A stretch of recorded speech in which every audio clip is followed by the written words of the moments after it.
আজকে আমি কি বানাচ্ছি বলুন তো? তরকারিটা দেখে কি কিছু বুঝতে পারছেন? আজকে আমি বানাচ্ছি গেঁড়ি বা গুগলি। অনেকেই হয়তো এটা পছন্দ করে না, তবে আমার ভীষণ পছন্দের খাবার। চলুন তাহলে রেসিপিটা দেখে নেওয়া যাক। গেঁড়ি বা গুগলি বানানোর জন্য প্রথমে কড়াইতে বেশ কিছুটা পরিমাণ তেল নিয়ে নিয়েছি।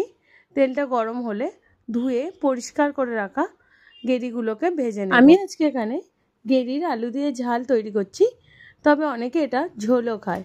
গেঁড়িগুলোকে অল্প একটু নুন দিয়ে ভাজতে হবে, না হলে এটা থেকে তেল ছিটাবে। বেশ ভালো করে ভাজা হয়ে গেছে, এটা লো ফ্লেমে একটু সময় ধরে ভাজবেন। এবার তেল থেকে তুলে নিয়ে ওই তেলের মধ্যে দিয়ে দিলাম দুটো চেরা কাঁচা লঙ্কা আর অল্প একটু জিরে। এবার দিয়ে দিচ্ছি ছোট ছোট করে কেটে রাখা পেঁয়াজের কুচো।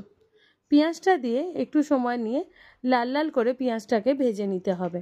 পেঁয়াজটা ভালো মতো যখন ভাজা হয়ে যাবে, তার মধ্যে দিয়ে দেবো টমেটো। টমেটোগুলো আমি এখানে ছোট ছোট করে কেটে নিয়েছি।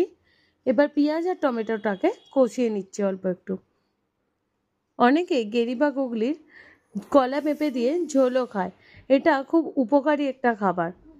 এবার পেঁয়াজ টমেটোটা ভাজা হয়ে গেলে তার মধ্যে দিয়ে দিচ্ছি আদা রসুন বাটা, পরিমাণ মতো নুন, আর সেটা দিয়ে একটু কষিয়ে নিয়ে তারপর দেব পরিমাণ মতো হলুদ গুঁড়ো। হলুদ গুঁড়োটা দিয়ে দিয়েছি অল্প একটু লাল লঙ্কার গুঁড়ো, তবে এটা অপশনাল, না চাইলে নাও দিতে পারেন। এবার ভালো করে এটাকে কষিয়ে নেব যতক্ষণ না এটা থেকে তেল ছেড়ে আসছে। এটা থেকে তেল ছেড়ে আসলে তার মধ্যে দিয়ে দেবো ডুমো করে কেটে রাখা আলু।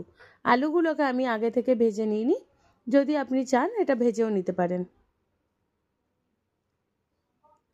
এবার লো ফ্লেমে ভালো করে এটাকে কষিয়ে নেব, কারণ এই রান্নায় জলের পরিমাণটা আমি খুব কম ব্যবহার করব, তাই আলুটাকে যতটা সম্ভব কষিয়ে কষিয়ে সিদ্ধ করে নিতে হবে।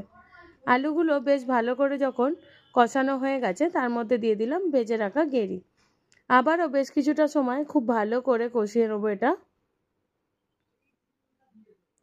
এবার এর মধ্যে আমি দিয়ে দিচ্ছি খুব অল্প পরিমাণে জল।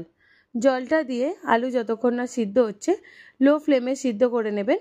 তারপরে হাই ফ্লেমে দিয়ে এটা শুকনো শুকনো করে নিলেই রেডি হয়ে যাবে আলু দিয়ে গেঁড়ির ঝাল। ভিডিওটি যদি ভালো লেগে থাকে লাইক, কমেন্ট, শেয়ার এবং সাবস্ক্রাইব করতে ভুলবেন না। আর যারা ফেসবুক পেজ থেকে দেখছেন তারা পেজটিকে অবশ্যই ফলো করে রাখবেন। আর কে কে গেঁড়ি খেতে ভালোবাসেন তারা আমাকে অবশ্যই কমেন্ট করে জানাবেন। আর গেঁড়ির কে কোন রেসিপিটা পছন্দ করেন সেটাও আমাকে অবশ্যই জানাবেন। দেখা হচ্ছে পরের ভিডিওতে, ততক্ষণের জন্য বাই।